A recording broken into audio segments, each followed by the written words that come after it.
Hello, hello, hello, hello.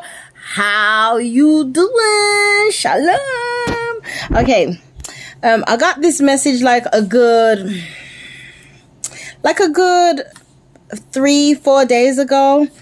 And I was just waiting on God to give me the implication of what it meant. You know, it went along with a dream that I had gotten. So the dream that I had is like I was laying down, and it's like my husband asked me what time it is, and so I looked at the time and I says 10:10, and then afterwards he says okay, and then I just jumped out of that dream. I had 3 other dreams, but that's nothing to do with this message here. So I got Daniel 3 afterwards. And in Daniel 3, it's Daniel 3:10-15. And let me read it to you quickly.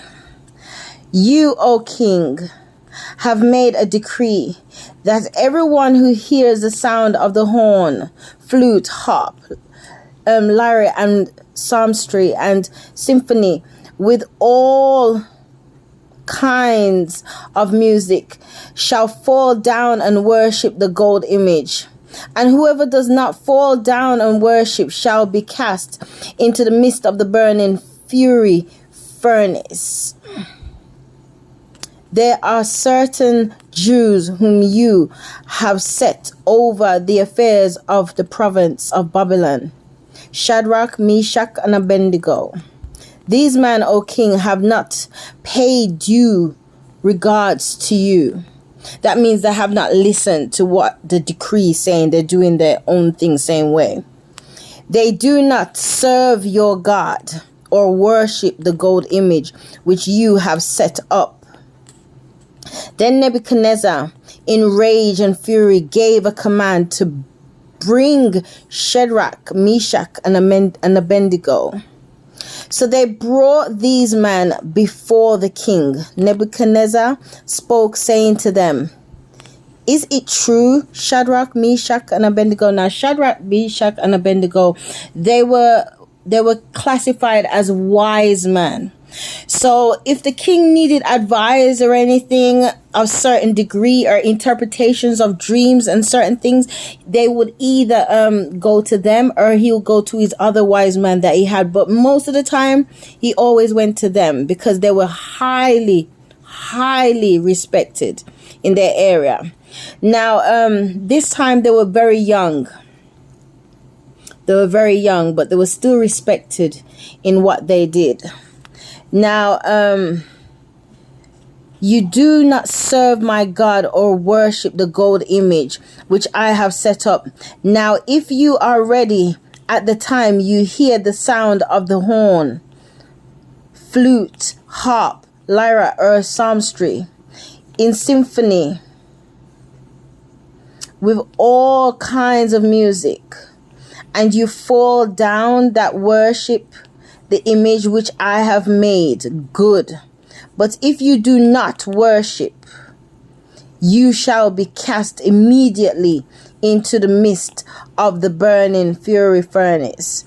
And who is the God who will deliver you from my hands? At this time, Nebuchadnezzar did not know the God of the Israelites. He was not familiar with them at that time because they were still highly being trained and stuff, but they were showing a certain degree of a standard at that time there, and they still didn't even reach where they needed to reach, you know. So this section here that God gave me. Now, when I looked up what 10:10 means in the Hebrew meaning of the number 10:10, in the Strongs, it meant house of Baal. Now, house of Baal. Now, when I check, it also means blessing as well. But I think God was giving me this to refer to the house of Baal. it's two different meanings, but the meaning in the Strongs was house of Baal. Now, house of Baal, if something is a house, it is like a building. Now, Baal is an idol that was worshipped, or something that represented a certain situation, or a certain way, or structure, or system. Now, back in the days of those times, what they used to do in the temples, or in the temples of Baal, they used to slit their wrists. They also used to have different sexual acts, and they also used to sacrifice. Now, the main thing that they used to do was sacrifice children unto Baal. And the other day in New York, they had put up a statue, a golden statue in New York. Now, God is referring this scripture, I think, to this, because it was not too long after that situation then I had this dream. So I think God was upset in some sense of a way. Now, what I got from God, because I waited to get a reply, because I don't like to jump and do things out of God's will.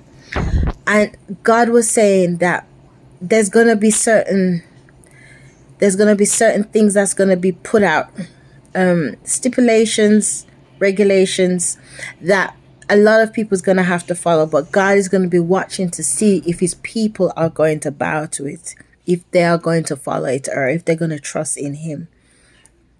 Now, a lot of people are doing things off their own will. This is not the time to be doing things off your own will.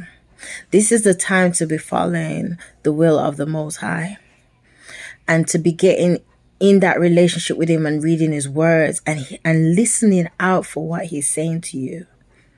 You know, it's good to pray, but have you taken that time to wait on a response from him? Like, listen afterwards, you know? So a lot of us need to start to do a lot of these things, but that's what it was saying. It's going to come to a time that there's going to be an image that's there, and we're going to have to bow down to it.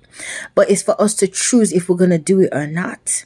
Are we going to be like these 3 Hebrew boys that are going to refuse to do it, and going to put their trust and faith in God that he's going to save them from that furnace? Or are we going to just jump and do it because we are fearful of the result of what will happen if we don't? Think about this wisely, and make sure that the decision you make is something that you can live with and that you can deal with, because there's always consequence after an action, either good or bad. Never forget it. All right, take care. God bless. Bye-bye.